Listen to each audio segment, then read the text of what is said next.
Hey legends, and thank you for joining me today as I chat to Monika Holmwood, who is one of Australia's best female obstacle racers, and she's dominated the 2019 circuit with strong performances across all race distances.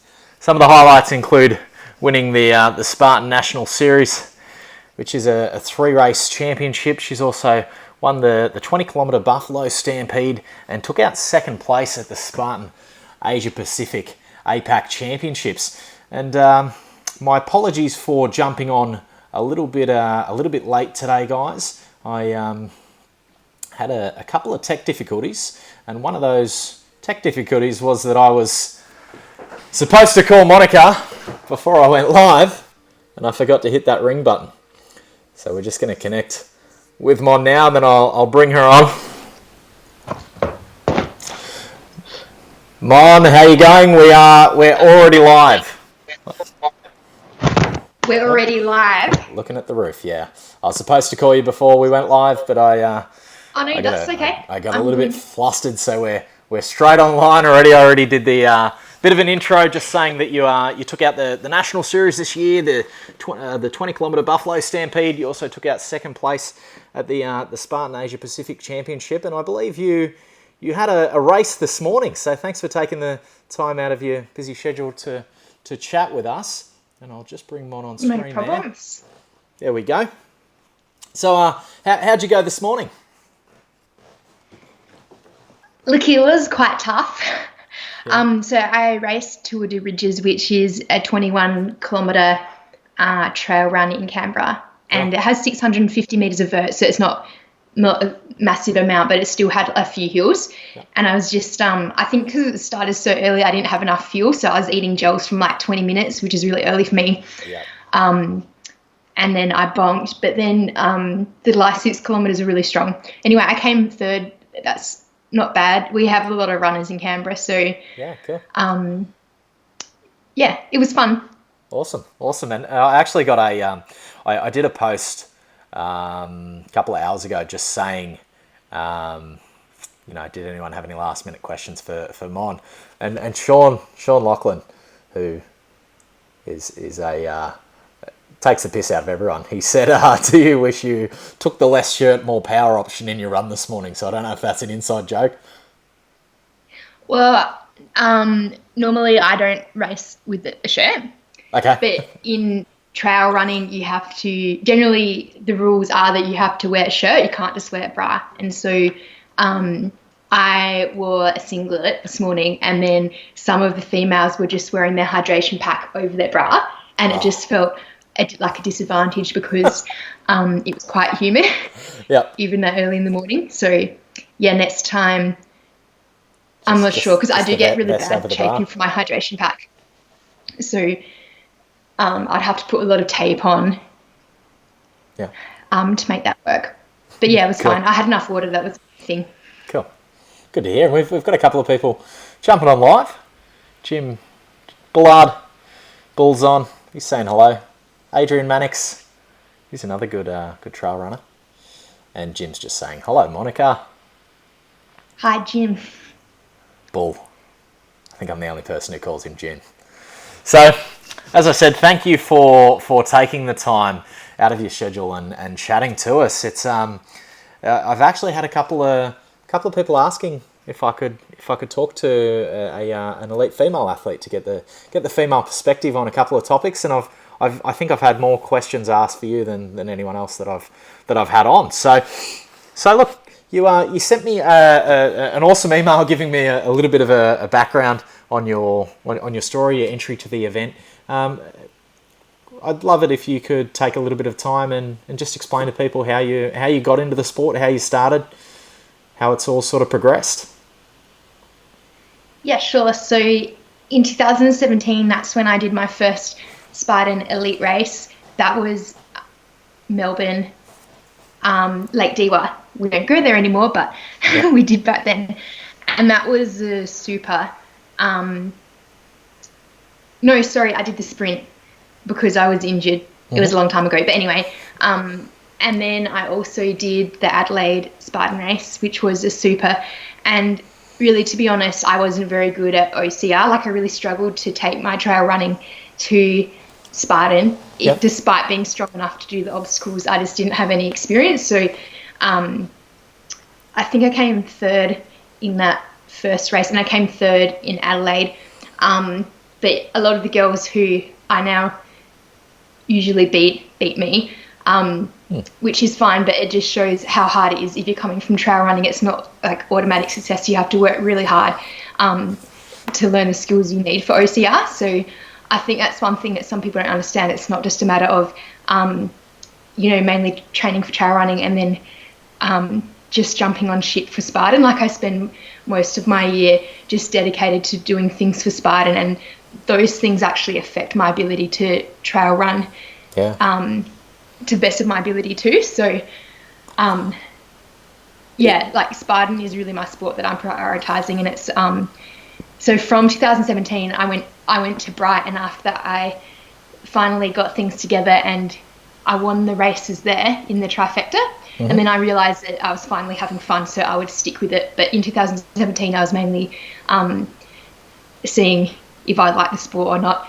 And then I went to the Asia Pacific Champs in Perth, and that was a bit of a disaster because I got heat stroke, and that really knocked my confidence for OCR.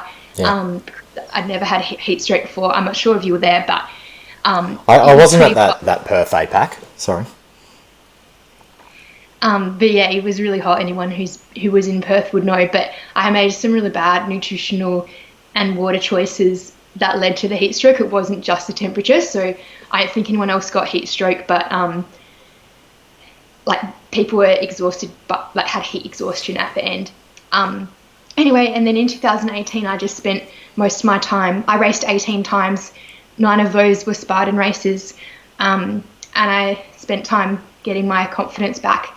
I came second in National Series, and then in 2019 I focused on Spartan because the level of races is increasing, so you can't just do your own thing and come and win Spartan. You have to focus on the sport, and so that's what I did this year. I think I raced 13 times and 9 were Spartan races or OCR, so that's what I really focused on this year. Yeah, cool. And you've had an amazing season. So the focus is paying off. You stepped it up, taking first place for the National Series, which was a step up on the 2018 effort. And we've got a couple of people jumping on. Scotty Shepherd, who I know you and Scotty are good friends. He's saying hi, Matt and Monika, and Bull's just saying that APAC was bloody hot. And the flies. That's all right. Don't hurt yourself on camera. I don't know if that comes under my insurance. I'm good. You're good? Cool. You're an obstacle racer. We're tough. So you say, just going back a little bit through sort of what you said there, you've come from that trail running background and getting into OCR.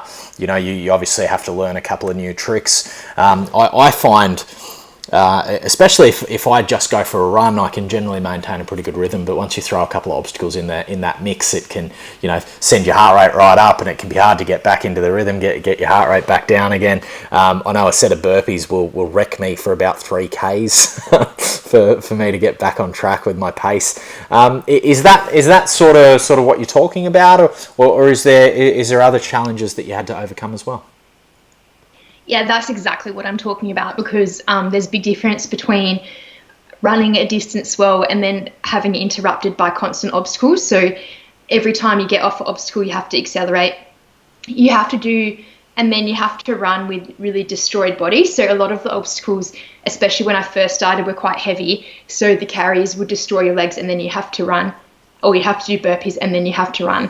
But a lot of the technical obstacles, like back then we had Fortress, so like I failed that a couple of times. Just, I'm really short, so I'm only 160 centimeters tall, and so doing that reach around the Fortress was always difficult. But once someone showed me how to do it, then that was easy. And then we don't have Fortress anymore, sadly, but we now have like Olympus, and Twister is coming, and even the monkey bars I found quite difficult to start, even though I was strong enough. I think when I started to, the monkey bars were more difficult. Like they had them further apart and much more staggered than they do even now. So,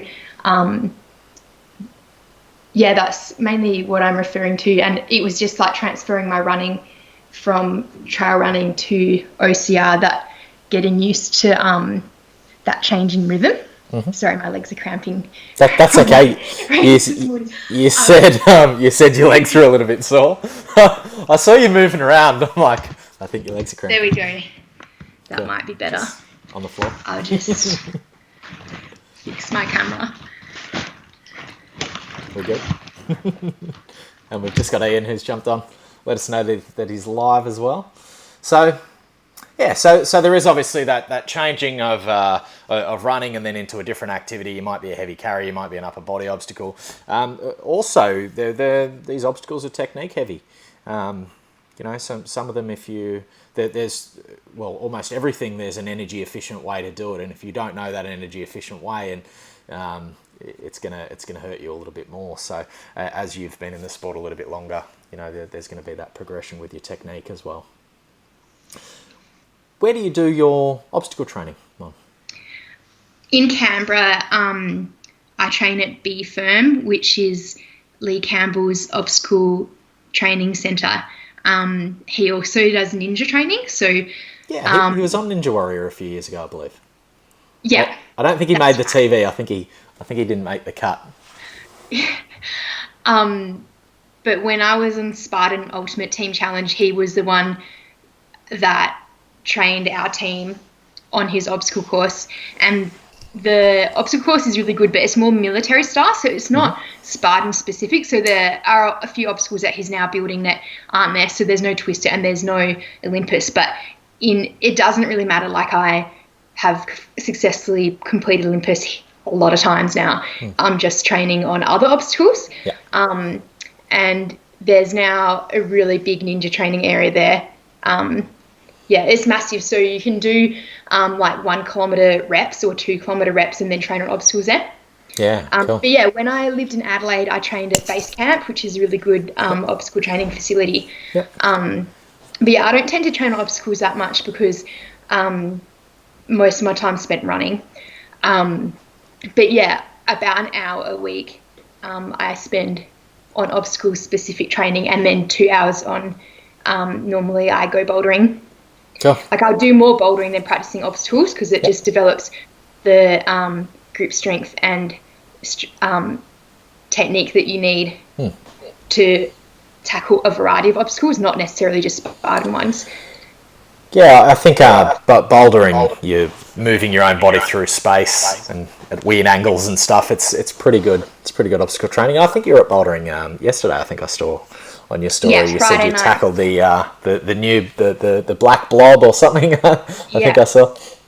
If you're female and you go to Blockhouse on Friday night, you get a discount. So that's why I go Friday nights. Awesome. Nice, and that's obviously showing in the performance. And I've got Errol's just asked me a question. He said, which course was harder, APAC China or Lake Tahoe? So with Lake Tahoe, I did not finish the race, but I still went up to the top of the mountain, and I think that they were quite different, but they had the same vertical gain. Okay. So, clearly Lake Tahoe was in a snowstorm. So if you just put the weather aside and just look at the course, China was a lot of mud. Like, it rained the day before, and it went up and down the mountain twice, similar to Lake Tahoe. Okay. So I think China was really good preparation, but the mountains are just a bit different. So at Lake Tahoe is really rocky. And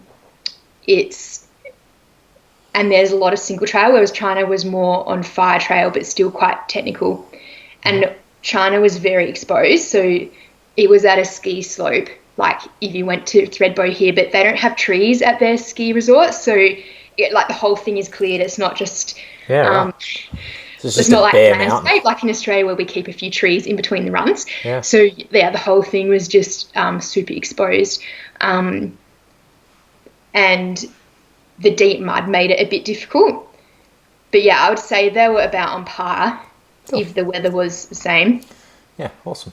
Oh, sorry, in saying that, Lake Tahoe is at a slightly higher altitude, so that does make it slightly higher. So the Taiwu Ski Resort, the highest elevation, I think was 2,300 metres above sea level, which is about the same as Australia. So it's the same as the Australian Alps near where I live, so it wasn't a big challenge. Like, it was just like when I train here in the weekend, like, clearly it affects you, but I'm used to it. But at Lake Tahoe, the starting elevation was 2,200 metres. Yeah, okay. So you're already way up. 2,700, I think. Oh, no, 2,500. But still, that's not really enough to, like, I didn't feel like the altitude really affected me that much. It was more after 3,000 metres above sea level, that's where I find it, like, really affects you. But yeah, because they're both mountainous courses, are both challenging. But there's more single trail at Lake Tahoe. You're a self-proclaimed mountain goat. I think on your on your blog I saw that. So I imagine mountains make you pretty happy. Yeah, no, I definitely like mountainous courses. I wish we had more of that here. I sometimes feel like I train all year just to race at Bright. Yeah, cool. But we have had some hilly courses, which I also like. So Millennium was pretty good. Cool. And that had some deep mud. I liked Millennium too. That was interesting. Yeah. I think it will be a dramatically different course if we go back there and it's not wet. And I think the exact same of Tooradin too. If we go back to Tooradin and it is wet, it's going to be like dramatically different too. Because that was just I prefer, like, anything that's more technical works to my advantage. So the wetter it is at Tooradin, the better. Though it makes obstacles more difficult, it makes the race more fun. But next year we're not going back to Millennium. It's at a different venue. So, like, because the course was so destroyed last year, we couldn't go back there. So it's on the Sunshine Coast, but a different venue. And I think it's going to be more like Gold Coast. Yeah. When I've looked at it on Google Maps, it looks like it's open farmland with single trail and creeks. Cool. So it'll be different to Millennium. Yeah, cool. Where it was like constant grass. I liked it, but I actually thought we were back at Millennium. So really? Yeah. That's not what it says on the Spartan website anyway. You might have better intel than me. I'd really love to go back to Millennium. Still firming up 2020. I've got a calendar coming very shortly, so I'm just in the process of collating all that data, and I'm basically just to let you know, if you've seen any of the other talks I've done, I've basically got this whole interface that has both of us on camera, and I can bring people's comments and questions on, but you can only see me. So I will just read these questions out to you. So Jim's just said, Bull has just said, Mon, have you ever competed at Killington? If not, would you consider it? Killington has a huge single track region, plenty of bush in the races too, so it sounds like it's up your alley. Yeah, it sounds really good. Like, I'd love to, if I lived in America, I would do the Mountain Series, but it's just not, I just can't do it because basically I only get one holiday a year. Like everyone else, I get 4 weeks of annual leave, so I normally use 2 weeks to go to World Championships, 1 week to go to APAC or less, and the rest is like days to travel to races, so I just don't have the ability to go and do that. But like, financially, I probably would. It's just the like getting time off work. Yeah, of course. But yeah, there's actually some Spartan races in Europe I really like to do. There's Morzine in France, and also, they basically have a lot of mountainous Spartans. So depending on where the Spartan World Championships are this year, it's very tempting just to use your trip to go and do races you actually want to do, as opposed to go to World Championships, like go and do 2 or 3 races that you actually like, and do that instead. But yeah, I basically only have one trip. So I've thought of some interesting logistics. Like, I think I can go from Asia Pacific Championships in Philippines to Greece to do the Trifecta World Championships in one trip in 2 weeks. But is that how close they are? Because I'm looking at I'm looking at apart. I'm looking at both of those too, and Going to Hawaii. Yeah. Oh, well, Hawaii doesn't, it's not nearby in time. Yeah. But, yeah, I have to get as much value out of my trip as possible. Yeah, of course. In the past it's been like, well, I'll go to World Championships, but I don't know where they're going to be. Yeah, no one does. I'm hearing Dubai for... Yeah, so if that's the case, I'm not going. I'm sorry. I'm hearing it. It's hot and sandy, which I don't think is what you're a fan of. No, like just to train all year for that and then just go, like where I live is really cold in Canberra, so we don't have any sand. We're all about rock here. And we don't have beach. Like the only, I'd have to like run in the river. And then it's mainly rocky, it's not sandy. So I just don't know how I'd train for that, and because it will be too hot. So if that's the case, I'll probably go to the Spartan Trifecta World Championships. Yeah. Because Greece is very much like, not very much like Canberra, but it's very much like where I grew up in Adelaide, where is rolling hills and really dry and there's olive trees. Yeah, cool. So, and it's enough hills in that course. Yeah, to keep you happy. So cool. Yeah. And Errol's just said thanks for answering that question. So I've got one of the people who was asking me to speak to a female athlete and was thrilled when I said I was speaking to yourself is Jenilyn Cole. And Jenny actually used to be one of my face-to-face clients a few years ago. I got her into her first race, and I think this year, 2019, I think she took out her age cap championship. So she's asked loads of questions.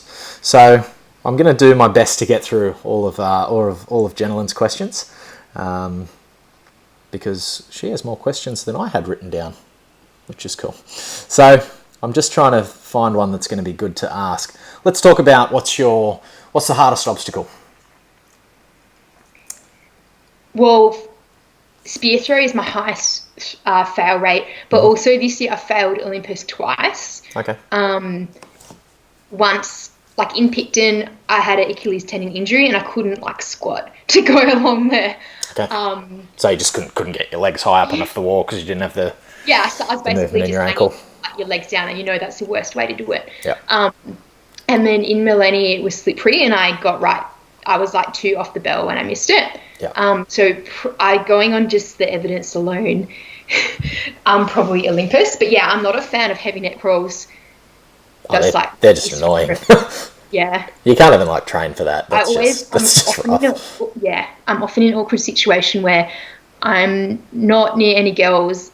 I'm in front of the girls or like behind, but like no one's in sight, and I'm not near any men, so I often have to go through myself. And I've been in situations where it's taken me like minutes, and then everyone's caught up to me, and it's just like that 3-minute lead that you worked for 5 kilometers to get is just like gone. So I don't know, I think it's a good obstacle, but there's a line about how hard you should pin it down. I think that was good in Bright this year. You could go, like it was pretty hard to get under, but then you could go through and like it was slow, but it wasn't like you couldn't do it yourself. That's the thing, because it's the individual sport. So I don't think they should really have obstacles where you can only do it efficiently with 2 or more people. Like it, I find that a bit unfair, but it is what it is. And since Picton, where they had 5 in a row, they haven't done that again. So who knows? Yeah, cool. So I don't think anyone's a fan of the nets. They put Paul worked his magic and put one of those pretty tight nets up the top of the Ultra Loop this year at Bright. And that was really tight. Yeah, it was a bit tighter than that muddy one that we went through. But it was also possibly because we'd just done about 550 metres over about 1.5 km, so it was that was a bit rough. So, and you had a good couple of races at Bright. I think you took out the Super and backed it up with the Beast the next day. Yeah, so there was no elite sprint. So I did the Super and the Beast, which is fine. I'm not really into sprints. But yeah, I like Bright. I'm on Buffalo Stampede there this year. It's like basically my second home from Canberra. So I know those mountains really well, and I guess that's quite an advantage. but yeah, it's quite technical descending, doing those long descents, particularly the one down Mystic. Like it really helps if you have experience doing that. Yeah. Yeah. And a lot of people train, say, on like stair climbers and walking on inclines and stuff like that. But a lot of people, unless you go out and train on an actual mountain, you're not going to be conditioning that downhill. Look, I think it really depends on what level you're competing at. If you live in the middle of Australia where there are no hills and you're training on like a stair climber, that's probably going to be fine. But if you're racing elite and you want to do well, if you don't actually go onto the trails and you don't run up mountains, like it's going to be really difficult for you to do well, because you might have developed the muscles, but the movement patterns just won't be there because it's very technical. And also you might think, oh, you have strong quads, but you don't actually practice descending, which is one of the main things. And there's only so many squat jumps you can do to help condition that. And it's very different to when you're descending really fast. And also descending fast and having to run on the flat like you have to do in bright is really difficult. It's a difficult skill. Like I often feel really dizzy because when you get to the bottom of a hill, your blood pressure drops and you feel like death. But I've had experience doing that, and so it's not easier to me than anyone else, but it's just because I've had practice. So my body knows like to keep going. This is not going to die. But things like that. But then again, in Australia, like our courses aren't very mountainous. So like my other races are mountainous, and that's what I train for. So of course I'm going to be better at bright. But, you know, a lot of girls I know don't train specifically for mountains, but because they prefer doing other types of runs, and so they're going to be better like at Tooradin, for example, where it's flat. Yeah, that's fine. You need to, you know, kind of find what you enjoy. But if you come to Bright and you haven't trained, it's not going to be enjoyable. So, it's like a fine line between preparing yourself and like doing more of what you like. Yeah, and I think that's important. It's got to be sustainable. You know, I can tell a client to go and walk 100 stories on a stair climber every week, but if they hate the stair climber, they're probably not going to do it. And one question that another question that Jenilyn asked was, she said, I'm not good at running. What are your training tips for someone to improve long distance running? So we obviously spoke a little bit about it then, but what would be your top tips? And I actually saw you put out a post and a blog yesterday with your 5 favourite books for the year that you read about running. Yeah, that's right. I mean, the books that I wrote about were books that were released or I read in 2019, and one of them, The Uphill Athlete, has principles of developing your running. Actually, can you just wait, because I'm going to turn the light on. Yeah, of because course. It's very dark. Yeah, cool.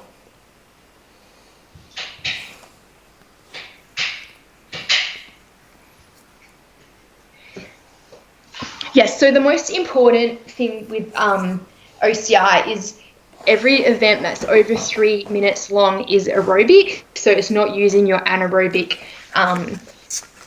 energy system as much or at all. You use your anaerobic energy system on obstacles in OCR, so it still is like more relevant than running, but the number one error I see people make in OCR is like training in the gym all the time and not actually doing any running. So the best way to improve running is to actually run.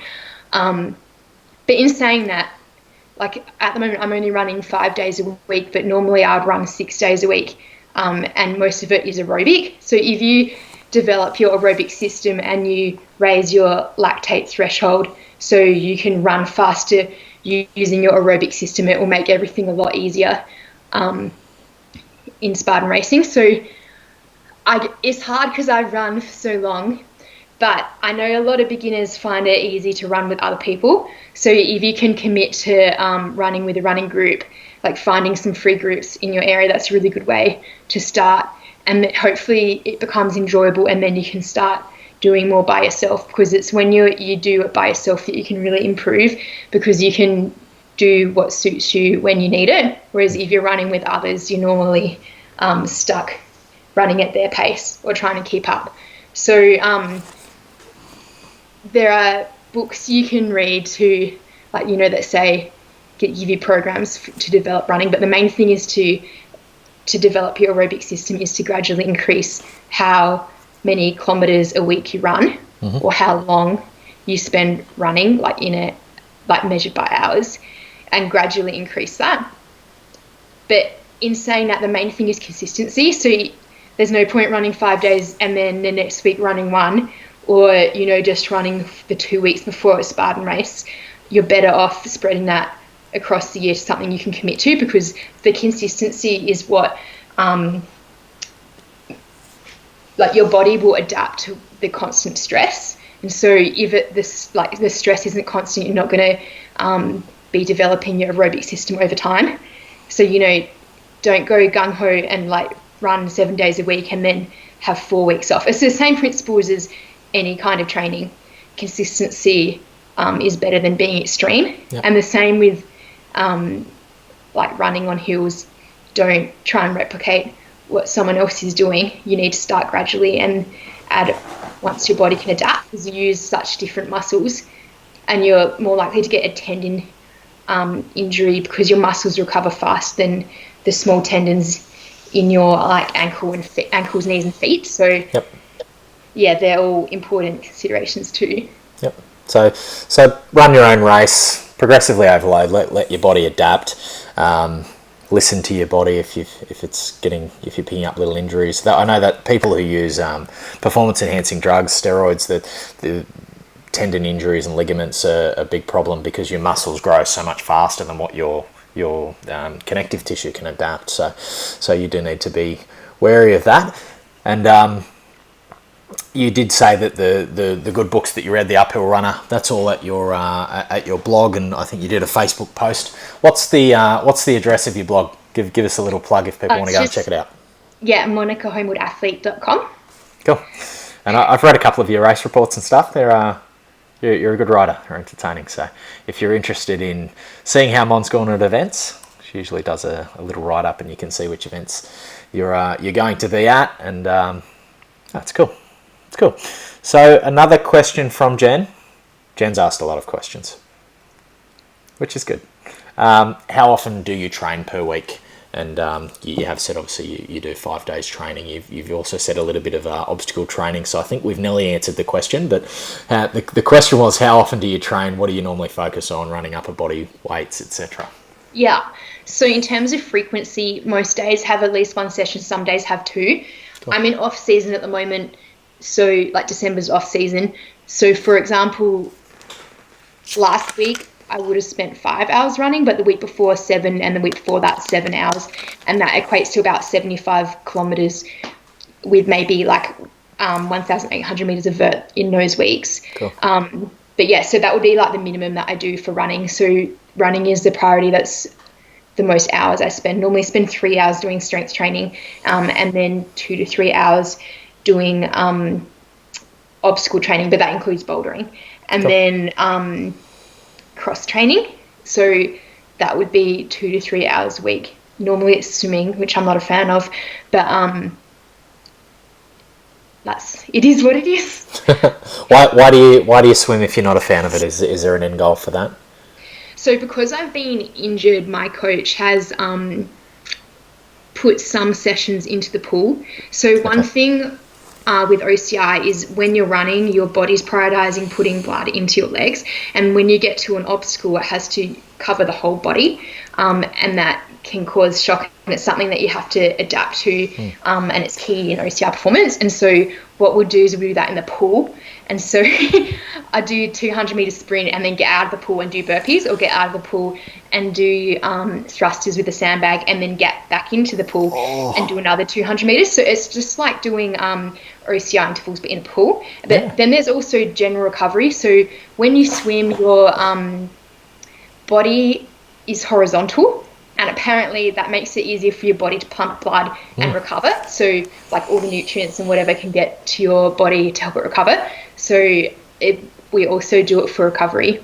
Yeah, cool. That's awesome. I might start putting some little swim intervals in place for my own training. That's cool. And let's talk about recovery. Another question from Jen. What do you do after a race to recover? And you did mention that it's off season. Does that mean you've sort of pulled back the intensity a little bit with your training? Yes. So intensity has definitely dropped off. So December is my off season.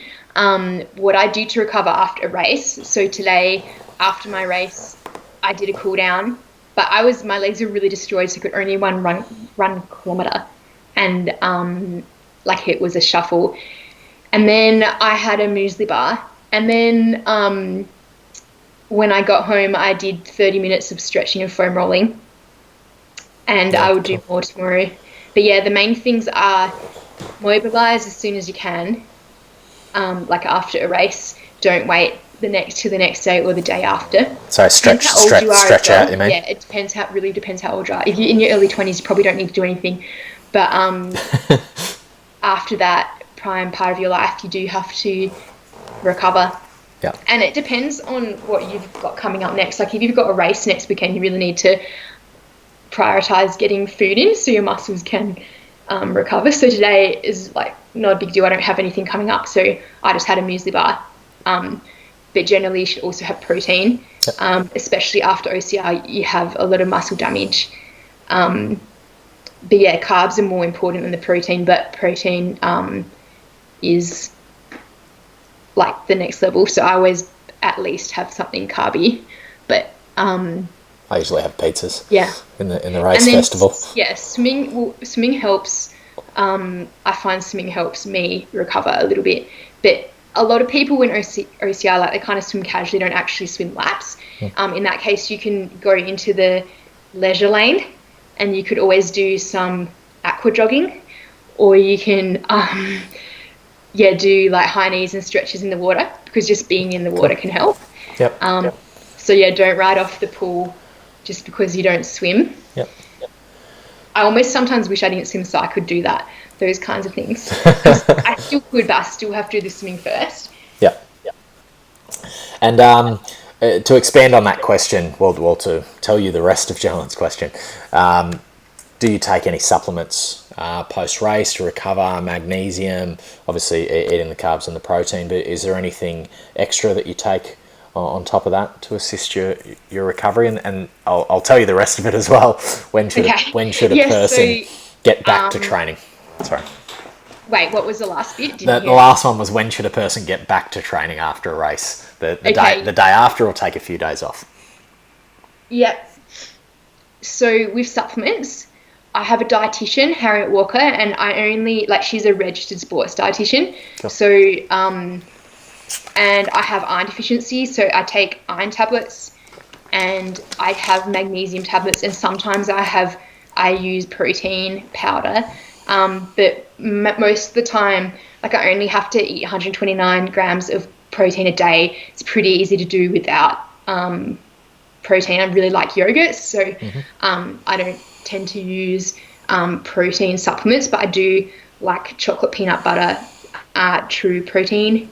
That's quite nice.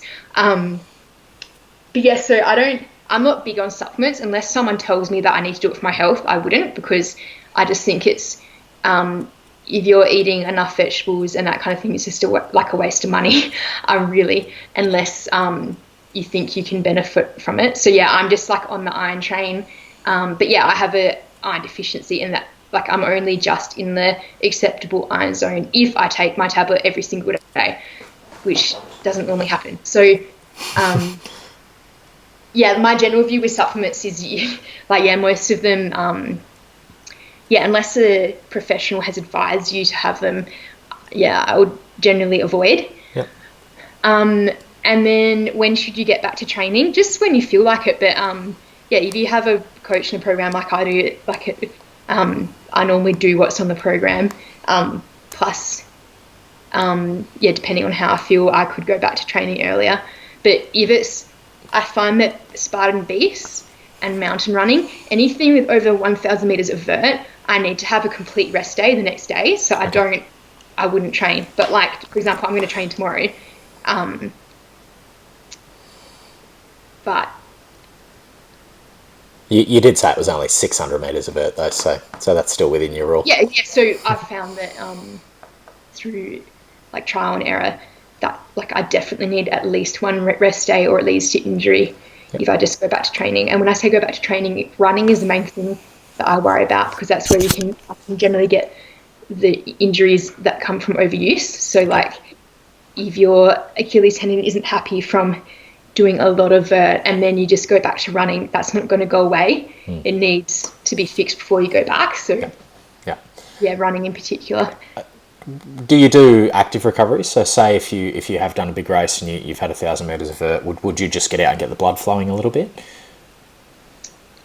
As long as it's not running. Okay. So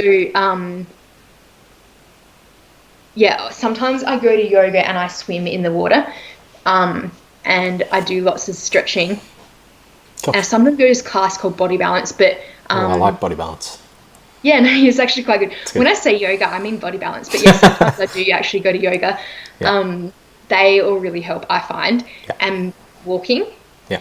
Just walking around. So after my race today, I made sure that like I went to the supermarket and I just like walked around. That really helped. And then what else to do for active recovery? Yeah, the foam rolling. But then after I've recovered, the next running session might be like an easy jog. It might not have efforts. Yep. Yeah, so I guess that is active recovery. But I wouldn't rely on running. If you have a high running load, I wouldn't rely on running for your recovery, because it's not, you're kidding yourself. Yeah. Yeah. Okay. And we've had another question asked. I had two questions. So I had, how do you recover from an injury? That was another one from Jen. But I had a question from Scotty Shepherd. And I'm sort of going to try and combine them. So Jen's question was, how do you recover from an injury? Scotty's question was, you've trained and raced with multiple injuries this year. How do you decide which injuries you can power through, and when you need to skip an event to avoid potentially career-limiting permanent injury? So how do you know when to make those calls? And if you could take a magic pill to make one of those injuries go away this year, which would it have been and why? It's an interesting question. Yeah, so I guess when like this year I wanted to go to the World Championships and the qualifications made it really hard. You basically had to race in every National Series race and finish each race to be able to qualify, because I think it was the top 10 overall qualified. So that was different to 2018, where you only had to run one Spartan race and come in the top 5, I think it was, and you qualified. So that made it really difficult when I had a tendon injury for Picton, because there's no way I should have been racing. But my physio and my coach both agreed that I should give it a go, since if I didn't do that, I couldn't go to the World Championships. Yeah. I subsequently went to APAC and I qualified, but you wouldn't want to rely on qualifying 3 weeks or 4 weeks before World Championships. So so that's how you decide. If it's not an A race that has an impact on your future, you shouldn't race injured. If you're just like not running elite or age group, you should never run when you're injured ever, or race. So I don't want people to think that that's okay. It's not, but you take a calculated risk when it means so much to you. And like that race was terrible for me. Like I still have nightmares about how much pain I was in to get across the line. But yeah, the injury that I would, I think my knee injury is one that I would like wish away, because it's like I had patellofemoral pain, and that was just I was really sick the week before, and then my coach said, do you feel okay to go back to full training? And I said yes. So the program I had that week was just quite difficult, and I don't know why, but I decided to add hills to the end of my long run. Like I finish, and it was long, it was like a 3-hour long run. And then after that, my knee was really sore, but the next day I kept training.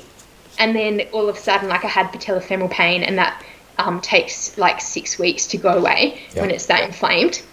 And then like I still have it now, but it's getting better, but it can take like 6 months to 12 months to actually completely go away. So I think like listening to your body when it's clearly telling you that it's not okay is quite important, which I knew before, but sometimes like you have to have it happen to you to realize. Yeah. Yeah. Because I'd had patellofemoral pain before, when maybe 3 years ago, and that was only affected me for like 2 weeks. So when I got the knee pain this time, I was like, like it seems like a mild injury, and then like it's not. So just because something worked out once before for you doesn't mean it will again. Yeah. I think that's like quite important too. Don't assume what you currently have is what you had before. Yeah. Yeah, definitely. And knees are funny. Knees just hang around for a long time. I hurt my knee at Bride at 2017 and just kept racing. Like, I think I had Tough Mudder a few weeks after, and another race, I think I had a 12-hour enduro a few weeks after, and just kept doing park runs, and the injury stuck around for 6 months. And it wasn't until I went, that's it, I can't keep running, I need to stop. And it only took for 4 or 5, maybe 6 weeks for the injury to completely heal once I stopped. But I just kept it going for so long because I wasn't listening to my body. So have you had a case of that? Did you learn that lesson the hard way? Yeah, that was my knee, 100%. That was it. Yeah, because I basically, like, after I got the injury, the next week I continued to run, and I tried to run it until I literally couldn't walk. And then I was like, oh, maybe my knee's not fine. Yeah. But then I guess I got it diagnosed pretty quickly. It'd be pretty hard for me to go for long without someone noticing I had quite a big injury. So I guess that's one good thing about being an athlete, is that you have your coach and your physio and everyone looking out for you. So, but I mean, by then it's too late. That, like, no one can save you if you don't listen to your own body. So I think that's one thing as well. Just because your coach has written a program doesn't mean that you have to do it all, or like you can't cut a session short if you're in a lot of pain, because they're not in your body and they don't know unless you communicate. Yeah, definitely. Listen to your coach, and if you don't have a coach, listen to yourself. But usually it's better when you don't listen to yourself so much, because you tend to trick yourself sometimes.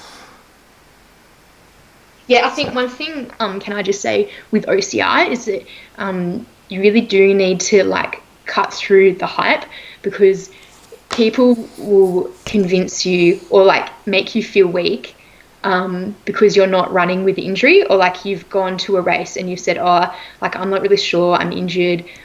People try and convince you to do it, and it actually takes a lot of willpower and discipline to say, actually, I'm not okay, I'm injured.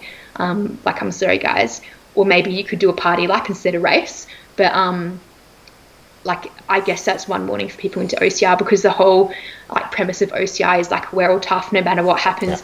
Yeah. We complete the course, and that's because I think it's like a real military mindset, and, like, you know, we're out at battle. Like, you have to finish course, or you have to start, like, this is what you're committed to. But that's in essence all hype. So you just need to, like, make up your own mind. Don't be persuaded by other people, because, like, they're not in your body and you're the one that has to deal with it. It's like people, you know, who finish an ultra, yeah, they finish, but, like, they have a broken bone that they have to deal with for the next 6 to 8 months. Like, is that worth it? And clearly they've decided it is, and that's fine.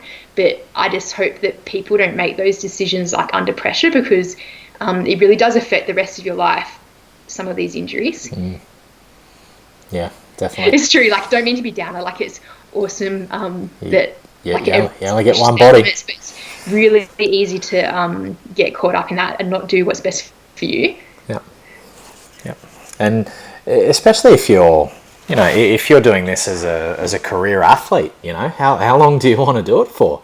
Do you want to be able to do it for years, or do you want to be able to have one good season and blow your body up and never be able to compete at that level again? So, you know, learn when to say no. And Adrian's just said, tribe pressure. It's a thing. We've got Vlad and Carlos jumping on live as well. And Jim Bulls asked a question.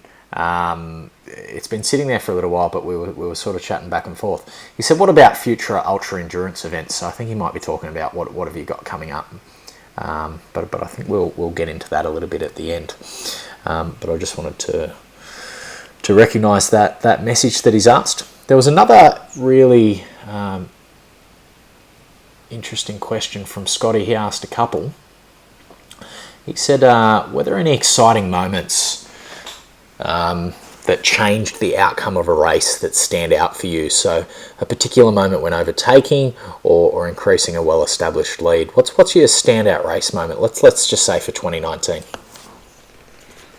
Well, I guess if you take the spear throw, so in National Series, the first race of this year was Tooradin, and because it's 5 kilometres on a flat ground, I was just hoping to get on the podium if I was lucky. Because my best distance is 21 to 25 kilometres, so most of the Spartan distance is actually outside of my comfort zone.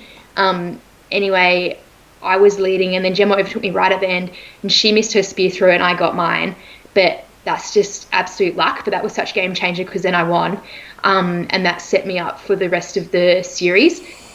So I guess that was a game changing moment. And also at Melanie, I got a time penalty there, but I was doing battle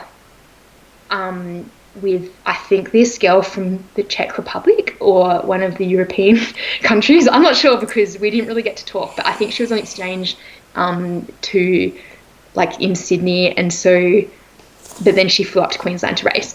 But we were doing battle the whole race, and I kind of was behind her because I failed so many obstacles that race. And then going over the hills, I could see that she wasn't really that good at mountain running and she was really tiring. But I was also tired, but in my head I was like, I know it's a hill to the finish, so if it goes down to that, I'll just fang it up that hill. Yeah. But that was a really bad strategy.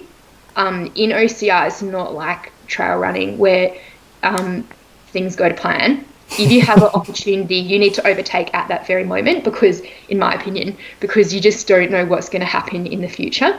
So it turned out, I caught up with her on the barbed wire crawl with the torsion bar, which was near the creek crossing before the finish. But then she turned out to be super, in a really aggressive, fight to the end kind of person, which is that's not my style. But yeah, she really turned it on, and it's not what I was expecting because she looked so dead. I probably did too. And then we were racing up the hill, and she was first over the fire jump, and then she got disoriented and I crossed the line first.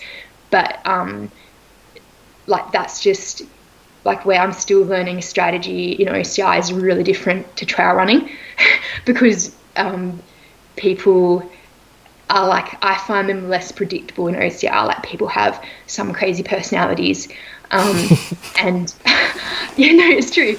I was scared of this girl because she was just literally went to the next 10 years when I overtook her. I guess some people just they need that competition to turn them on, but I'm just a bit different. But in running, you just don't find that too much. Most people consistently pace themselves, and they wouldn't have that at the very end. So yeah, that was another interesting moment.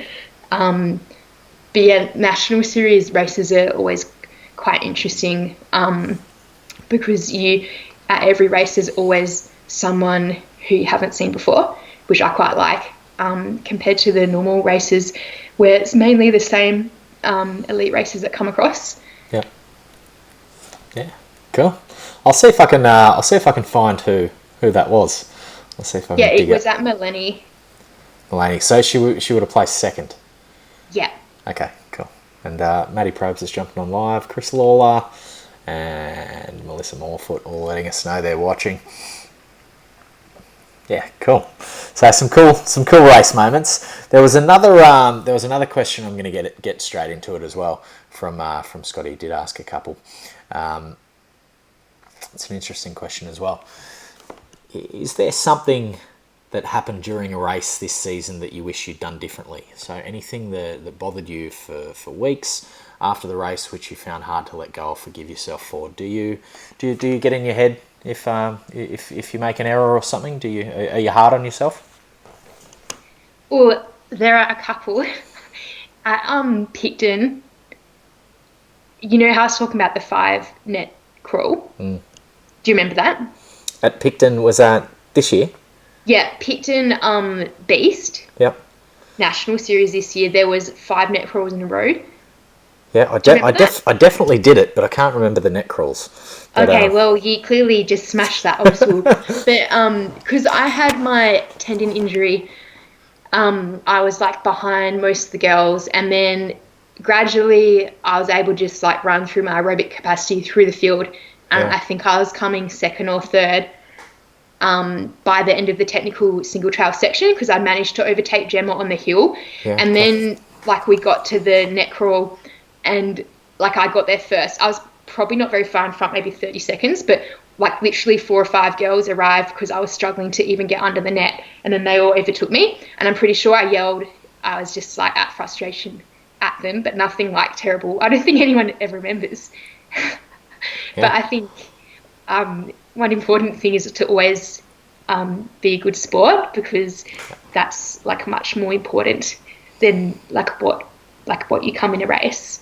yeah, yeah, definitely, definitely. And I think we've got a really good community of athletes and competitors. Like overall, the vibe's pretty good in this sport. And it is unpredictable. You do have shit that goes wrong that you didn't really plan on and can throw your whole strategy out.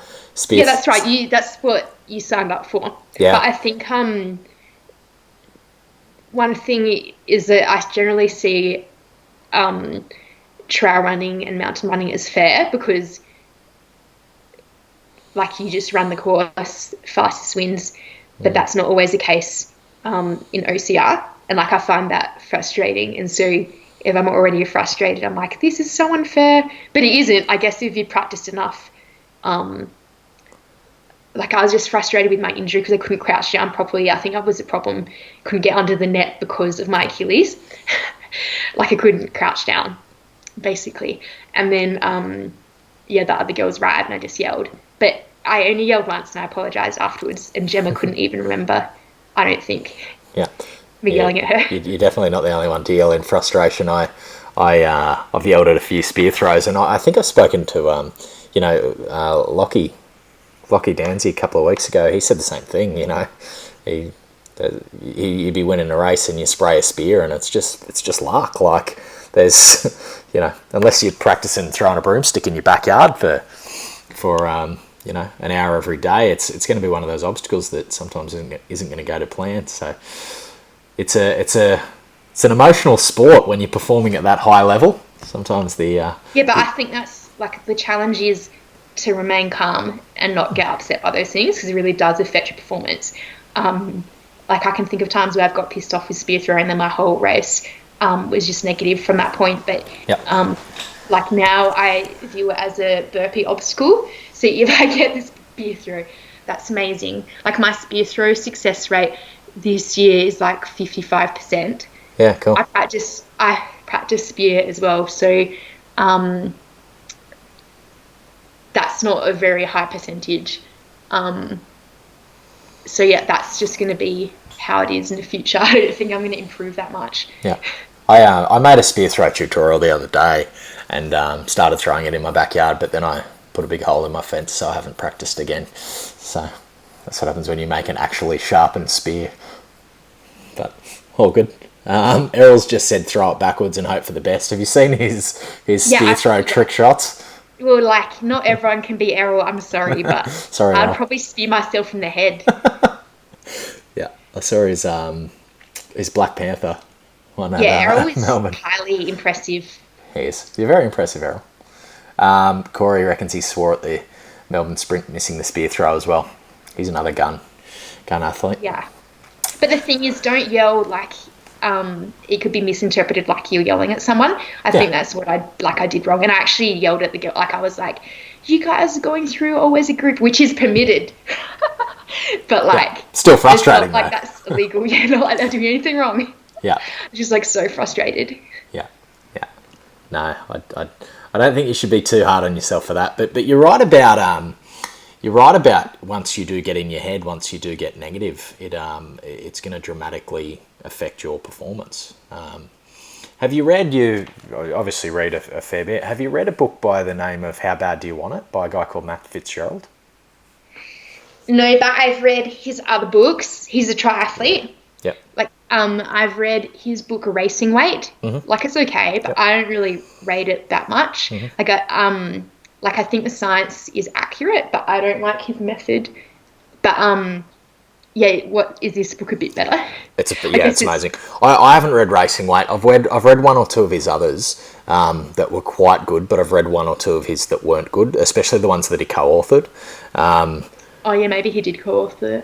I've read a couple that he's co-authored, and I'm like, But this one, How Bad Do You Want It, is brilliant. It's written with a neuroscientist, but it's amazing, and it's all about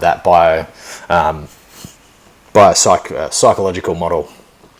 I've completely forgotten how to speak English then.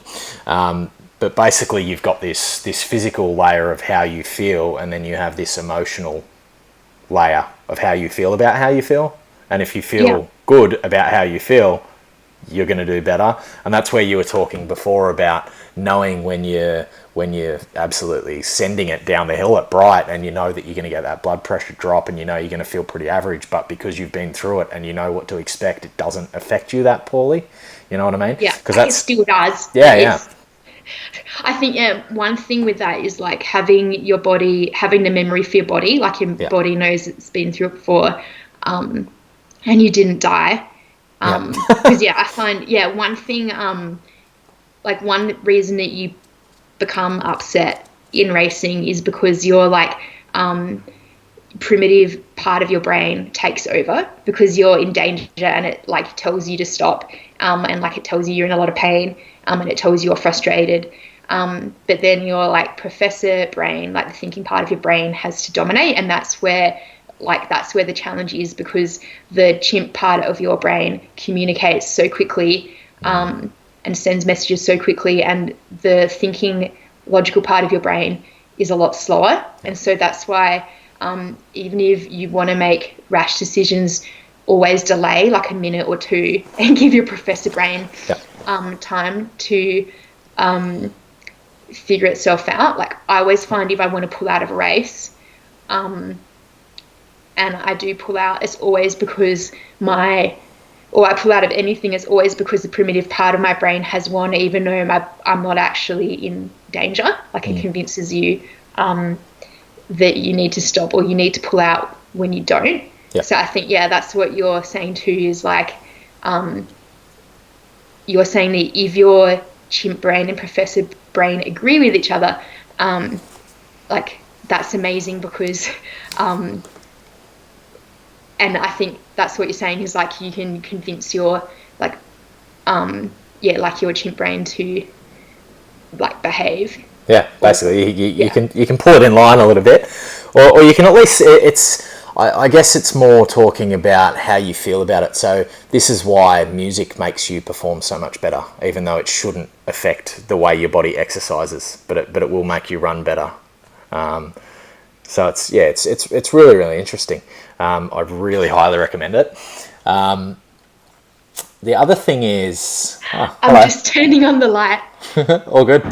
Gone to my night mode. Gym's closed. And Carlos has just said, need to put a cork on the spear. I've got a comment from Bull ready to go. Completely forgot what I was talking about. We're talking about that book by Matt Fitzgerald. You were talking about that delay of chimp brain, professor brain. That's one thing that I've found is amazing with yoga that I've done this year is you're creating basically that mindful space between stimulus and response. So you have this reptilian or chimp part of your brain, this primal ancient bit of our evolution that is that, when we're in trees and we have to be able to react instantly when a snake fucking flies at us, right? So we have these instincts, but we're not in a world where snakes fly at us. Well, you probably are with your trail running, but we're not in that world anymore. They don't fly. Unless you live in Queensland, they drop from trees, but like... They come off the ground. Yeah, so it's creating that space between stimulus and response, which is mindfulness, and there's a lot of different ways to do it. Yoga's good, but I find it hard to do when racing as well, because racing is all about efficiency, and if you can turn off the thinking part of your brain, which I have to do because I overthink, and everything is just like automatic and habit, then it creates the space for your like chimp brain to like your like the only part of your brains that are operating are like those survival functions. And so I've always struggled with like making my thinking brain work at the right time when I need it to, because I can't have it working all the time where I overthink everything during a race. So if you are a dumb athlete, it's easy because you don't have to do that. But if you are intellectual, when you overthink things, you like is really hard to find the balance between like turning your thinking brain off and having it there to help you if things go wrong. Yeah. And I had a really bad race at the toughest mudder in Melbourne this year. I signed up to it with about 3 weeks before it started, and had some really bad news before the race, and just got in my head and pulled out like 3 laps in. I was just like, fuck this, I'm going home. Didn't even stick around and get my medal. I just left. I just didn't want to be there, but I got in my head, and it's so important that you don't do that, because once your brain stops, it's over. I read a book earlier in the year after that, which was called The Mindful Athlete, which is by George Mumford, and that's all about that. It's all about being able to stay in your head, stay in that flow state, stay on the task at hand. So that's another one that I recommend. And Bulls just said Brendan Hunt's... You should just write you should do your own book review. Yeah. Just make competition in the blog OCR space. Yeah, that's it. Book reviews. We can do that. So Bulls asked another question. No, he hasn't asked a question. He's just said Brendan Hunty's first gold medal podium was in Melbourne when Matty Murphy missed his spear throw, and it was the last obstacle, and Brendan hit the target and passed him. So we're all definitely all susceptible to that. I don't usually get passed when I miss spear throws because I'm not usually winning. And you just do your burpees so quickly. No, I fucking definitely don't do that. That's an ugly set of 30 burpees if you've ever watched me do them. Errol's said, "Oh, thanks." Errol's just also commented, "Have you ever got lost in a race or took a wrong turn? Did it cost you any positions?" Yeah, I have. In 2017 at Lake Dewar, when I was doing the sprint, like my first race, I did extra obstacles. I went onto the super course. I don't know, I wasn't disqualified for going off course, I guess because I did extra, I'm not sure. But I did walk the dog, which is like you had to run down a hill, and then there was walk the dog where you take your tyre on a rope over obstacles. Like it doesn't exist anymore. It was a really good obstacle where like you take your tyre over a wall, under a wall, and then it's like a tyre drag, but with like little things you have to do with the tyre. It's called walk the dog. It was like a really time consuming obstacle, so I did that because I thought I was leading the race, and then like it went back onto the sprint course, and like I did the rest of the course, and I had come third, and I was like, how did that happen? And then when I looked at like Strava later, like it was clear that I had gone off course and done like part of the super. So I think if you did that now, you'd definitely be disqualified, because they're like, it doesn't matter, like they're really strict in applying rules for at least, like if you set 1 foot off course, you're disqualified. But yeah, I've gone off course before in, like you're going to go off course because course marking isn't always the best. I mean, look at 2018 Bright, where the 14 kilometre super was 17.5 kilometres because we all went the wrong way because of the sign marking. So I'm definitely not immune to going in the wrong direction, but I pay particular attention in Spartan because there's so many wrong turns that you can make, and like I'm always paranoid about it. I'm like, what colour was that? And if I'm not sure, I go back like straight away. And I think I think it's probably more important for you because you're at the front, right? So you don't really have anyone to follow, which is, I guess, a good and a bad thing. If you remember Gold Coast this year, the races of the third, so the under 35 age cat wave, basically we ran up a hill into a drink station, and we were all supposed to. So there were signs like going right, and then you had a drink station. So everyone just basically went to the drink station and then turned left. But what they were supposed to do was go right, up a hill, do fetch boy fetch, come back down around the other side of the drink station, and then take off. And basically, like 80 people got DQ'd because they all just missed. Yeah. Like the first person just went left, and every single person just followed and went that way. And I was standing there drinking because I'm definitely not in first place, and I'm like having a couple of cups of water, and I'm like, shouldn't we be going that way? And people are going left, and then a couple of people are like, yeah, we should be going that way. And we went that way, and we were the first people who actually went the right way. Yeah. But it was only because I was, sitting there for like 2 minutes talking to volleys, drinking, that I was looking at it. But yeah, it is easy to go the wrong way. Signage has really improved though in the past 2 years. Yeah. Like in my opinion, it's pretty hard to go a long way off course now. Yeah. Like to make major errors, it's difficult. Is that just because you don't go so long without seeing a marking, so you realise pretty quick if you... Yeah. I think the longer the course is, the easier it is, like in a beast, especially if you're fatigued or an ultra. Like you can easily take the wrong turn. You're like, oh, is that blue or purple? And then follow the blue. Or like, when you're fatigued, it's hard to make decisions. Or like your brain doesn't want to make a decision, and so it's automatic. So you really have to try hard to read the signs. Yeah, definitely. And Corey's just said Gold Coast this year is a cursed race. He was one of the ones who he should have podiumed. He should have come first and got DQ'd. But he did just correct me. He said it wasn't a DQ; it was a 4-hour penalty. So what they because because so many of them did it and went the wrong way. I think they said, look, we're going to give you a 4-hour penalty so you can still get your finisher medal, but obviously it takes you right out of the running for a podium. Yeah, it's amazing how flexible the penalty rule is, isn't it? Like it's pretty clear for burpees, the burpee penalty. But if you read the rule book, even with the burpee penalty, that's discretionary, so they could give you more. Yeah. And also, like for other penalties, like going off course, it's like, you can be disqualified or anything else. Yeah.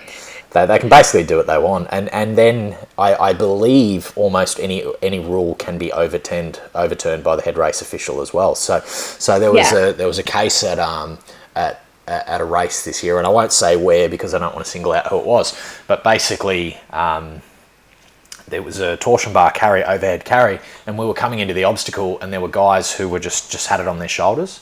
And I said, no, guys, it's a carry.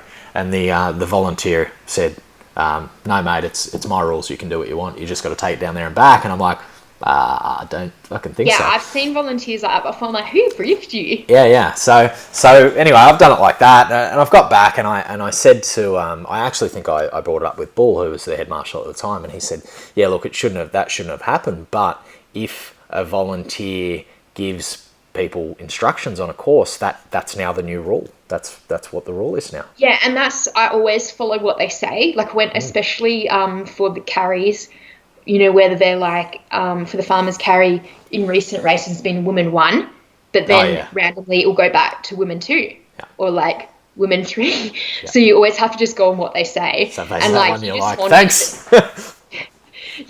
Actually, I found that one isn't that much easier. It's like super awkward. At Bra, I put it on my shoulder, and then it was like really leaning over, and then just like carrying it was awkward. So I just carried it like a bucket, and that was the fastest way. Yeah, it's weird. Yeah. That's another ugly obstacle. And Vlad's just said this Melbourne Urban. I grabbed a sandbag and shot wrong way. Didn't go far without noticing it. So it definitely does happen. I'm just going through these because I've got so many questions here, Mon. I've got to go through and make sure, and because some of them are really long, I've got this little interface that shows me what they are, and because some of them you have to scroll down. Yeah, because some of them are so long, I've sort of got to scroll through and see what they are. I feel like I'm doing a hurricane heat because I'm like sitting on tiles, just cramping with really sore glutes. Just cramping. That's good. We're Spartan up here. That's it. Do you do many hurricanes? No, I've never done one. I just... you got to come and play with us. it's just awkward with the timing. Yeah, especially if you're traveling in and out for events. Like, imagine if I was like to my coach, I'd like to do a hurricane heat and then national series next day. Yeah, it's different when you're an athlete and you're tapering off and you're peaking for the event and stuff like that. You can't just throw a 4-hour endurance event into the mix. But if you get a chance, if it's off season, give it a go. They're very fun. Yeah, I should definitely I should be trying all of the things that Spartan have to offer, because I have no idea what's happening next year, but I'm on the Spartan Pro team. Cool, congratulations. So how are you going to, for this year, 2019? So I don't know what's happening next year, but I feel like you should be doing all of the trying all of the events so that you know about it and can talk about it and represent it. I have no idea what happens at hurricane heats except for what I've seen, so I'm definitely open to that. If I'm on the pro team next year, yeah, give it a go if you can fit it in. They're an amazing event, especially if you do have that head noise. If that's something that you've struggled with in the past, it is really going to help you with that. More on the mental side of things. Obviously, it's going to kick your ass physically as well, but it's I think they're a really interesting event. Very different to a race. Yeah. No, yes, I think the reason I don't do endurance events I guess over 30 kilometers is because of the recovery. Yeah. So the amount of times I race a year, if I was doing those endurance events, that would have to be my event for 3 months. Yeah. At that level, definitely. And my if it was an ultra. Yeah, I had a pretty hectic last couple of months. 12-hour enduro, straight into ultras, straight into trifecta weekends, with no gap in between, because I'm doing raw challenges, true grits, pretty much everything. And my training week to week was just yoga. It was just recovery, because I couldn't run, I couldn't do anything else, because I'm blown. Everything was just recovery. But the problem is then I'm not really getting any better, because I'm not putting the effective training in. So it was just keep the engine running more than anything else. But it does take it out of you, and the faster you go, the more it does take it out of you. So, another question we had from Jenilyn, she said, could you give any pro tips regarding pre-event preparation, hydration? How far in advance do you hydrate to get ready before an event? And nutrition. What do you eat when you're carb loading before a race? And she said, obviously us women don't want to gain weight while doing this. What are your thoughts on carb loading? I know a bit of science for, a little bit of science against. How do you feel about carb loading? So for beast distance and below, you don't need to go crazy on carb loading. If you're tapering, which most people in Spartan that I've seen have pretty extreme tapers, that I wouldn't recommend. The idea of a taper is to feel fresh and rearing to go. Mm-hmm. And if you're if you don't run any day before the event, you're not going to feel fresh. You're going to have lead legs from your legs sinking. It's off season. Yeah. So if you taper, your body will store the extra glycogen in the muscles, and you don't really need many extra carbs, because what you're eating normally should just be stored as glycogen, because you're not using it for energy like you normally would in training. Yeah. So if you're not having much of a taper, you need to carb load more. And you also need to consider how long you're out on the course. So if, next year, the 10 kilometer and 5 kilometer races require almost no carb loading. For the 5 kilometer race, I'll just make sure the day before I'm eating normally. For a 10 kilometer race, really not necessary at all, unless you unless you think the course is going to be particularly extreme.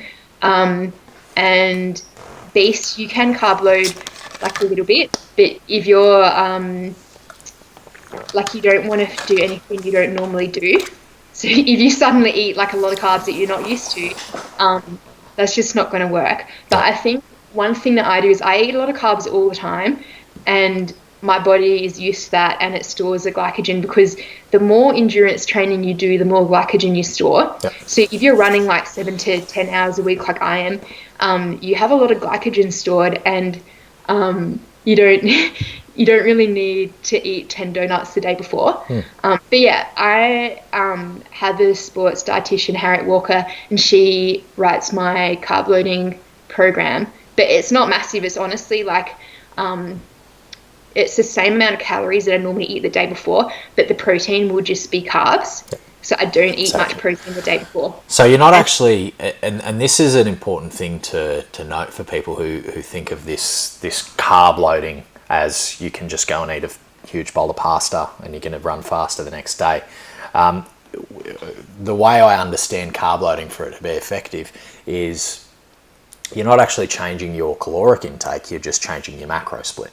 So you're just maybe dropping a bit of protein, dropping a bit of fat, and upping the carbs, but you're not actually changing the calories that are coming in. Well, I think it depends. So it depends what phase you're in. So in competition phase, I'm always in calorific surplus if I'm competing, because you need to be to compete well. If it's off season like now, that's not the case. But during competition, I am. But if you're like notoriously undereat, you're not going to like. So anyone competing in elite won't fall into this category, because like you should be fueling yourself properly. But I don't know, if you're someone who's like mainly does CrossFit and is entering age group, and you eat like a really low calorie paleo diet, and you want to carb load, you're probably going to have to increase your calorific intake, because you won't be able to do it properly like in like limited calories that you're consuming. But like, so during the season, I often have like 3,000 calories a day or 2,800 calories a day, and that is more than enough to carb load when you take out the like I'm already having like 300 grams of carbs a day. So when you take out the protein, it's like up to 400 carbs like the day before. 400 grams of carbs a day before. So that's a lot. Really, that's a lot. You're not a big girl. Like that's a lot of energy coming in. That shows how much you're burning. Yeah. So in off season, which is now, is like a lot less, but because I have such a big like base to cut weight, I don't have to reduce the calories that much. So like one thing I'm doing in the off season is trying to be a bit small, like increase my power to weight ratio, so that next season I can be more competitive in running, which is what I do want to do more of. But also it's unnecessary to be that big for Spartan anymore, because the weights are now a lot lighter. So you can't justify being so muscly as I am if you want to run fast. So like right now I'm working with my dietitian to do that like healthily in the off season. But because I already eat so many calories, it's like I don't even notice the amount that I'm reducing it by. So it's always good to not stuff up your metabolism so that you can be in my situation where it's easy to do these things. But yeah, I know everyone will be in a different situation, and most people are going to be different to me. So that's why I think if you're not sure what to do with carb loading, get some advice from a registered dietitian. Preferably someone registered with Sports Dietitian Australia, because once you've got like a protocol set up, you can just use that. So like I've paid for mine once, but I use it like for every race of the year. And one thing is, carb loading essentially is just like what you do before your long run. So you can think of it that way too. So on Sunday, if you're running for 2 or 3 hours, what would you do the day before? You'd probably have a bit more carbs at dinner. Like it is a bit different, but that's one way of thinking of it as well. And it's not like you want your body to feel good, so you should eat foods you're familiar with. So if like you normally eat donuts every day, then that's fine. You can use those to carb load. So I usually use chocolate to carb load a little bit, because I normally have some chocolate every day. And the rest is like from like normal whole foods. But if you don't do that, you're going to feel very sick. So, which is not ideal before a race. So like if you're traveling and you don't normally eat pizza, don't like go and buy pizza and eat it the day before you race. You're just going to feel so sick. Yep. Unless you've practiced that, unless you eat a pizza every day before your long run. Yep.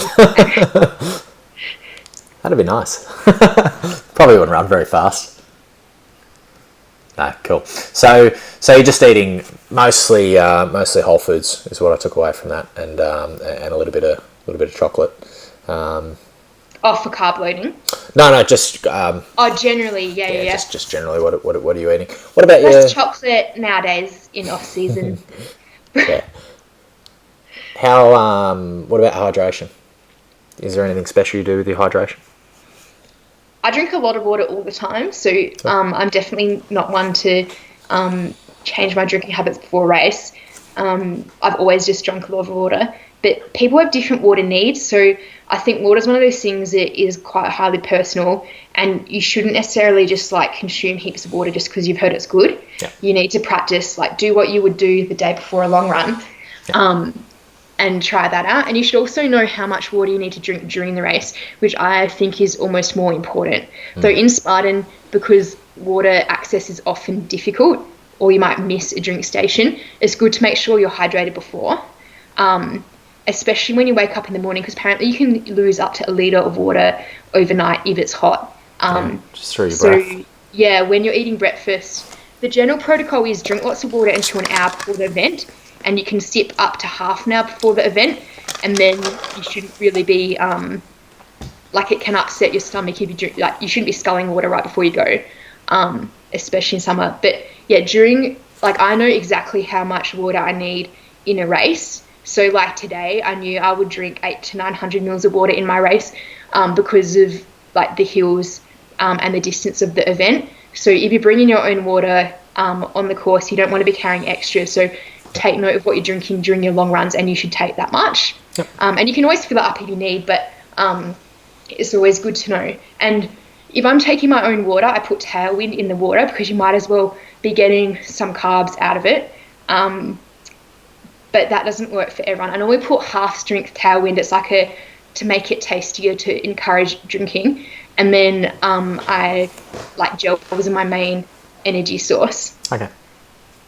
Cool. And I think that the takeaway there is test things. Yes. Don't shock your body on race day with shit you haven't tried. Don't like go to race package pickup and like listen to what everyone's doing and just copy them. Yep. Like you're honestly better off just, even if you just maintain what you're doing, that's gonna be so much better for you than trying something random. Yep. Even if what your normal isn't ideal. You're going to come out so much better just if you can start the race feeling normal. Yeah, and you see it actually pretty often in road marathons when you might have a GU or GU sponsor the gels, and you see people come into the race and they'll have their plan of what they're going to do in the race and their hydration plan, and hopefully you have all of this worked out before the event. But then they run the event, and then like 2/3 of the way through, you'll see the sponsor giving out gels at the event, and you see all the newbies just grabbing them and eating them, and then 2Ks later you see them all sitting down with cramps or stomach aches or throwing up because they haven't tried it before. Their body isn't used to it. Yeah, and one thing with gels as well is very different eating a gel during a long run and in a race. So because like in a race you're normally running close to your lactate threshold, and that makes it like the faster you run, the harder it is to keep gels down. Yep. So if you're kind of like doing an ultra or you're like a slower age group runner or in open, this probably won't apply to you. But running fast and eating gels is really hard, and you have to train your stomach to be able to do it. Yeah. Okay. Because your body is putting all of its energy into running, and then you just shove something in your stomach. It can make it hard. So like 3 years ago, I just couldn't do it. And that's when I started working with Harriet, my sports dietitian. Basically, she's like, there's no magic bullet. You have to just train your body to be able to take gels. And because one thing with running close to your lactate threshold is that you're only using carbohydrates, you're barely using any fat. Yep. And so you have to keep smashing gels. Like if you talk to anyone like Matt Murphy or anyone like any of the good trail runners about how many gels they eat, it's quite insane. Especially in Spartan where you're burning so much more. And when you go through the obstacles, you're often using your anaerobic system as well. Unless you're moving slowly, you're not going to be burning much fat. And I find it even more in OCR than running. Like without obstacles. Yep, you're getting more into that glycotic system. Yeah, you are a runner. You're not doing CrossFit. You need carbohydrates. I think it's one thing is like people don't identify as a runner, and then they get their nutrition wrong. Yeah, good advice. And Corey said he carb loads every race. Any reason for pizza or burgers? Cool. He wins every race he enters. I'm not sure how with what I've seen him eat, but he's a very, very talented young dude. Errol said kebabs before abs. The thing is, though, that they're used to eating those things. If you eat the pizza and burgers before every race, your body's used to it, especially if you race often. It's true. And that's totally fine. If your body's used to it. Yeah. And Adrian Mannix has just said awesome. Okay, what else we got? I've got another couple of questions to get through. I've had you for an hour and a half, Mon, so I will try to... Yeah, I can't sit down for much longer, but I have a couple of questions. It's like, know when your glutes are really sore from racing? Yeah.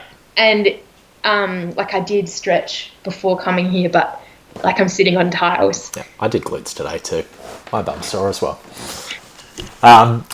So, gentleman said, I see most of the elites don't usually carry gear for the beast race. Is it because you're fully hydrated and eat a lot before the race and you don't need it? Or is it... that's where her question ended. My extension of that is it because you just know how long you're going to be out there and what you can cop? Well, in Picton this year, I took a hydration pack.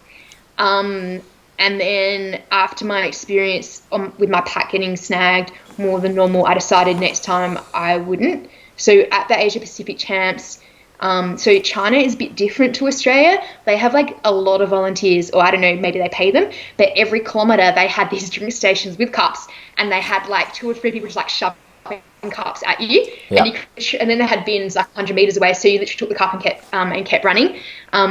So yeah, clearly that was cool. But I had my, I lost my luggage, so I had no choice there. I borrowed someone's, I borrowed gels, and I borrowed a belt, to put the gels in. Then at Lake Tahoe, I took my hydration pack, but that was for all my layers for the blizzard.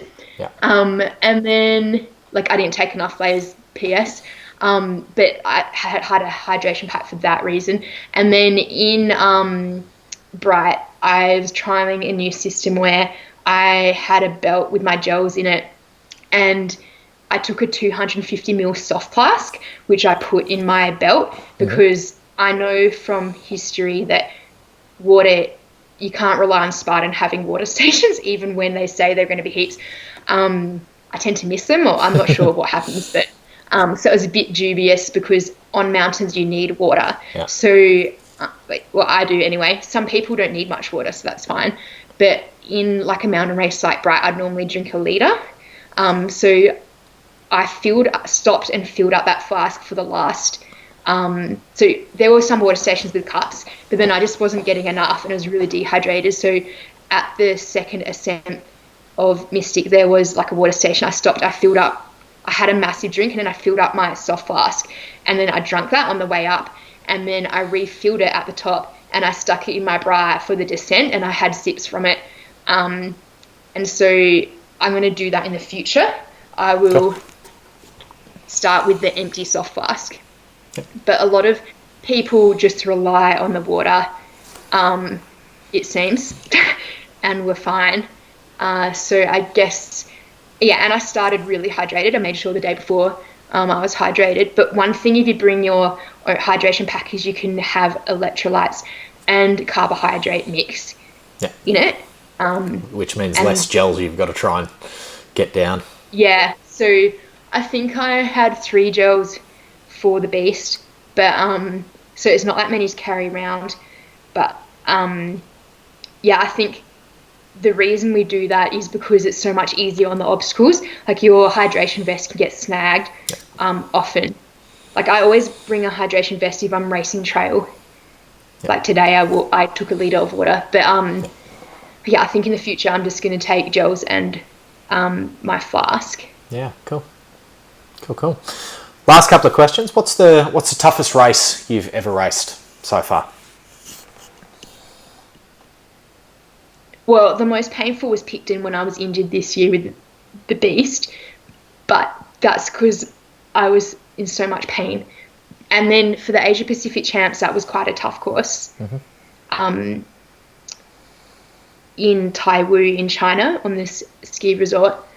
But that was tough because I was also injured, but I was wearing road running shoes because my luggage had been lost. So that made it hard extra hard with the mud. But yeah, I'd say probably Asia Pacific Champs at Taiwu. Yeah, okay. Tough conditions. And I muddy races are tricky, especially if you don't have the right shoes, because that's when you get all the little slip moments where you pull like your little adductors and stuff like that. But it's not just that, but you get friction when you're descending because you're you have like horizontal movement. So I had like really bad heat blisters on my heels from descending because like my foot sliding within my shoe. So that was like incredibly painful, and that was from like 6 kilometers. Yeah, right. But that course was also tough. Yeah.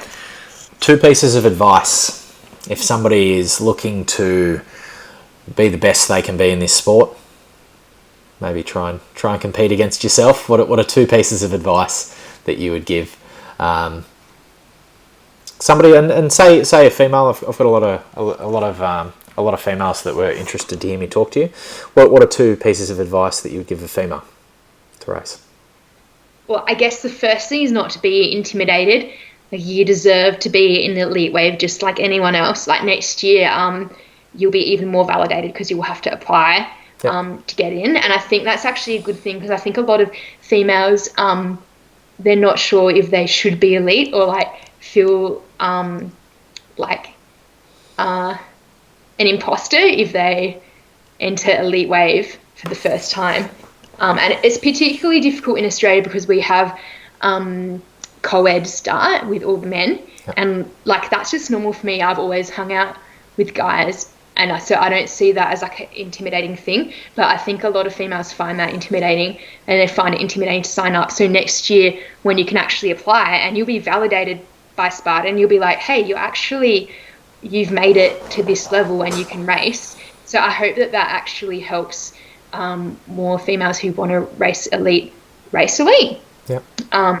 Like I know it is another hurdle to apply, but I think females are actually more likely to be organised and do that. So I hope that really helps. And the other thing is just to identify your weakness. And for most people, that is running. Unless you come from a running background, that's where you can spend your time developing your skills where you can get the most value for the time you put in. Because let's face it, we all work full time. So what you have like during the week, 1 hour before work or 1 to 2 hours after work. So if you don't have any family commitments like I do, so there's not actually that much time, and you also have to recover. So try and get value out of what you're doing. And running can get you a lot more time in a race than spending extra time getting strong when you're already strong.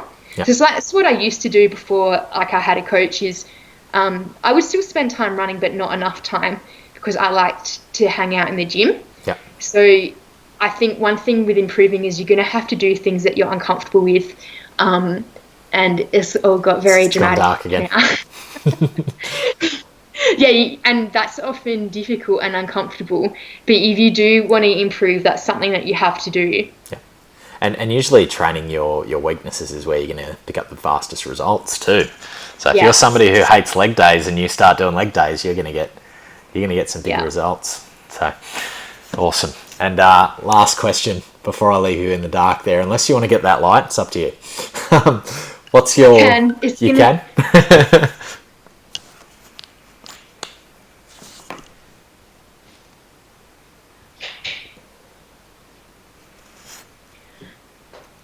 Cool. So this is the one that I ask everyone. What's your funniest race fail? What's the funniest thing that you've had go wrong during a course? Yeah, I was thinking about this. Nothing really bad has happened to me. Once my bra came off, but only on one boob, and I just put it back on and no one saw. No, I think that like Gemma was nearby. She was like, oh, one, you need to fix that. Like there was no one nearby, so it didn't matter. And I think maybe the first time I attempted Fortress, like in Adelaide, probably would have been pretty hilarious. I remember Richard was there because I didn't even know like the one attempt rule. And so like I touched it and jumped up, and then I was like, oh, this is weird. I'll just like jump down and have a look. And then Richard was like schooling me in like the one attempt rule. And, and then I had to do burpees. Like I just had no idea. So I think that would have been pretty funny for people watching. Because you've just like just jumped up and then jumped down. Yeah. Also in Bright 2018, when we had to, the last obstacle to get to the finish line was at net crawl. Yep. Do you remember that? Yep. It was like right on the finish line. That's actually my funny moment. Funny. Oh, is it? Yeah, I'll tell you. You tell yours. You Mine is just like the struggle would have been funny. Yeah, so I ripped my... I had skins on. I think I was just wearing 2XU shorts, skins, with no courtesy shorts. Yep. And ripped my shorts coming down the mountain. So I basically just had this hole like in my crotch that just kept getting bigger and bigger, right? So as I was going over walls, people are like, oh, Jesus. And when I came through that last net, I had a girl behind me, and I'm like, just letting you know not to look because I've ripped my pants. And she's like, well, I'm fucking looking now, aren't I? Like, can't look anywhere else. But it was like, yeah, just everything. So, yeah. Yeah, there are some pretty funny moments of like, sometimes watching people stack it on obstacles is funny, and like you see it happening on course, but like then of course like I'm running away pretty quickly, so you don't get time to help or make sure they were okay. Yeah. But I assume the volunteers on the obstacles do that. For Elite it's a bit different because like you don't, if you do stop and help each other, you could be disqualified. So it's kind of like, do I reach down and help this person up? Yeah, it's like a bit different. I've certainly seen some people fail obstacles pretty hilariously. So if you are going to fail obstacles, guys, try to make it entertaining for the rest of us. So Bulls just said, get comfortable being uncomfortable. It's good advice, and Adrian's just said so true. So look, that was the end of my questions. That was everything that everyone asked, and geez, we've been going for nearly 2 hours. So I appreciate all the time that you've taken today out of the busy schedule, and I'm going to let you go so you can do something about those glutes. Hopefully you can stretch them out or something. I'll be fine if I can, actually walk around. If you can stand. All good. Thanks for your time, Mon. It's been amazing. And giving people a good, unique perspective. So, what was the address of your blog again? MonikaHolmwoodAthlete.com. Awesome. Check it out, guys. And thanks for your time. You enjoy the rest of your day. See ya. Bye.